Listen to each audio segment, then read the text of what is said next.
Drake, another one who disappointed us, I think. I want to know y'all's thoughts on Drake, because we got 2 albums from him this year. Can I be completely honest with you guys? I look at Drake as a gay rapper. So imagine Drake as a bisexual man who does, you know, straight music, and there's like an air of gay caution on every track. I feel like, honestly, Nevermind was him coming out a little bit more in his sauciness. Wait. An Yeah. air of gay caution? Yes. Yeah, it's like, he's like, I know I'm making this for straight people, like, ooh, you know, gotta give the gays a little ooh, like, so there's always, what's the new record, the 21, can you do something for me? Like, I see shimmy to that song, and I'm like, ooh, it do sound like a little, like, I wanna like flip my ponytail back and forth. Like, what made you put hands on Drake? I did not put hands on Drake. Oh. And I do not want any problems with Drake. Drake is, right now, that's all I got. That's all I have to say. He's putting in his work. I didn't do nothing to Drake. Drake is my friend. It looks like Drake may have just sent a subtle warning to 50 Cent over the whole Diddy situation.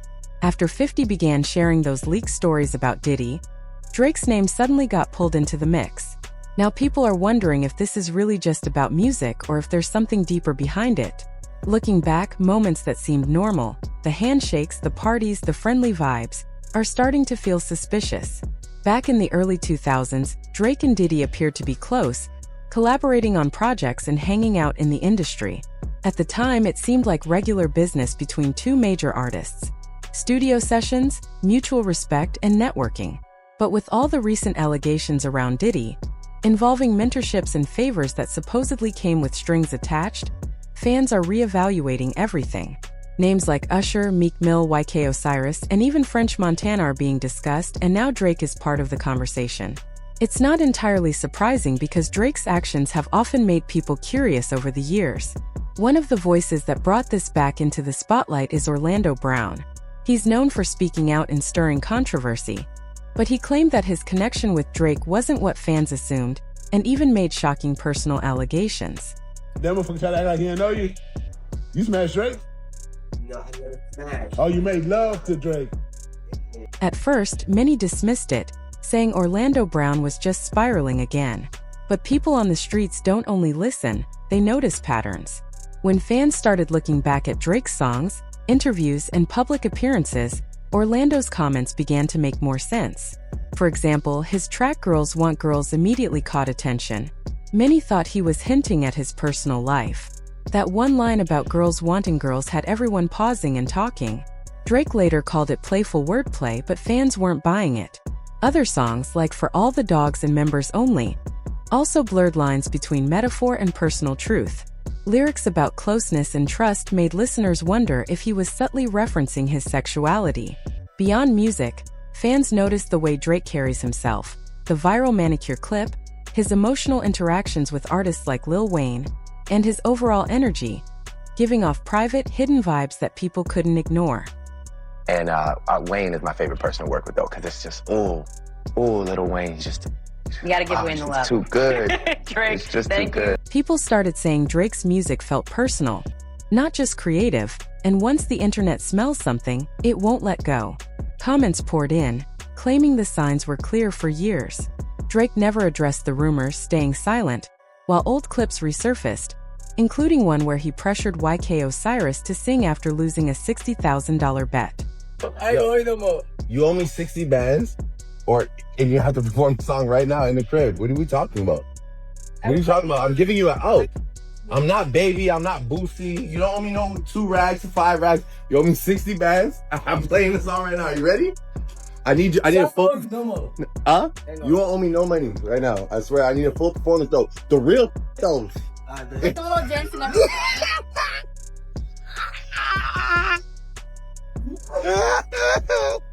I'm seeing you was gotta be real.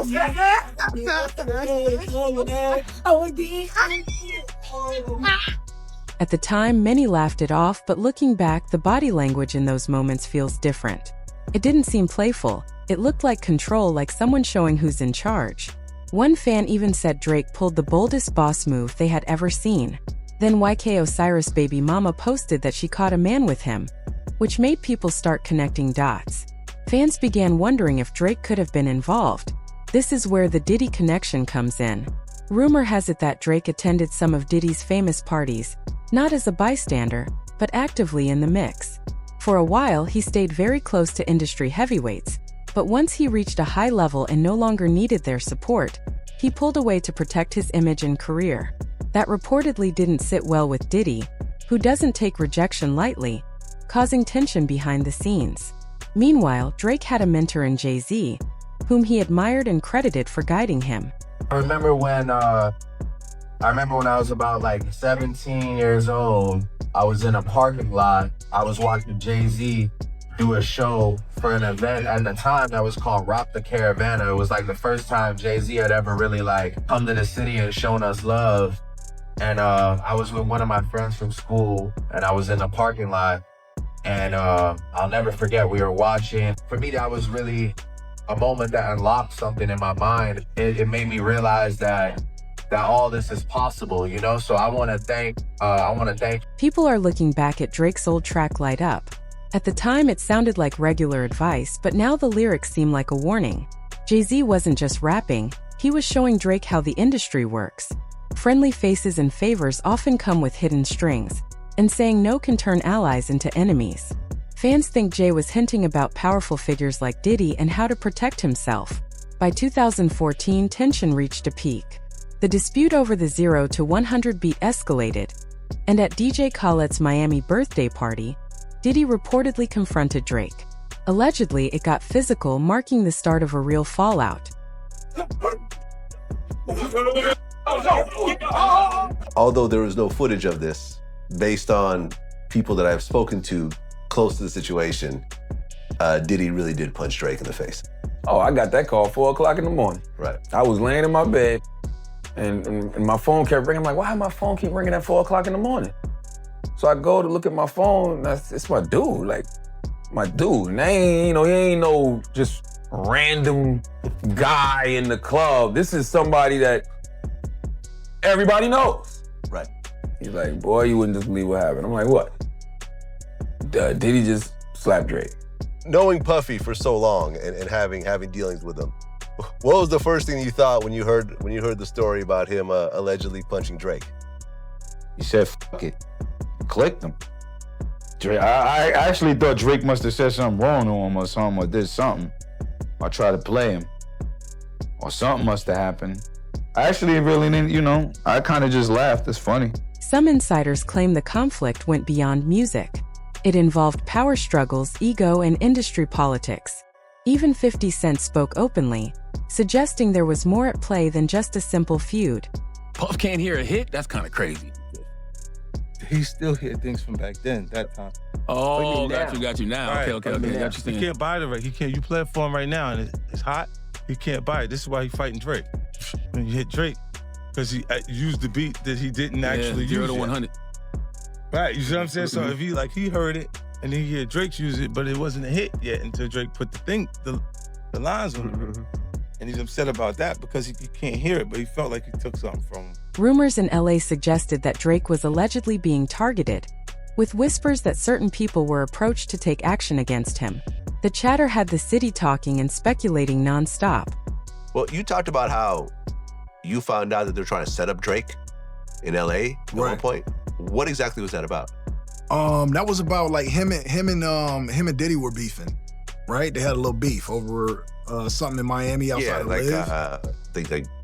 I think Diddy allegedly assaulted him or something. It was over the Start from the Bottom beat, where I guess it's supposed to go to Diddy and Drake took it and something silly like that. Yeah, I mean, when I think about Started from the Bottom, I don't know what Diddy would have did with that beat. I know. It's like a Drake beat.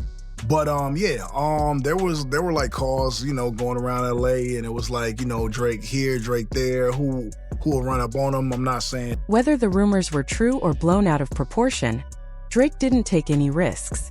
He made careful moves, connected with influential people, and secured protection. He didn't just work with them. He built strong ties that made him recognized, trusted, and respected within the city's inner circles. LA get tricky, so you know, when there are beefs and they are here, no matter who it is, like there's certain people that are gonna get called, and I'm one of those people. So, you know, I had privy, you know, Drake to a little information. Like I said, I don't know where it came from, but I always, you know, it's like my brother. So I hit him. I told him like, yo, this is what it is, but I got you. You know, we over here, and I'm pretty heavy, so you know, we straight. Drake even filmed videos in Compton, sending a message more to the streets than fans. During one shoot, he noticed unfamiliar faces and felt uneasy. Fearing a setup or an alleged threat, he left quickly. Whack 100 later had to explain those people were actually there to keep him safe. Drake and Game do a song. What about it? And Drake comes to Compton to shoot the video. 100. He shot it on Brazil and Wimbledon. What all happened during that video? What was that? He pulled up, Drake gave us love. Stunner cleared it for me, didn't charge me. Drake didn't charge for the verse. Drake actually brought his film crew to film it for us. That's what he wanted to do. We was on the famous Brazil and Wimbledon shooting it, you know, in the canal. We had to move blocks. And you know, when we move blocks, we send the little homies to do what they need to do. Drake kind of seen some activity and, you know, shit.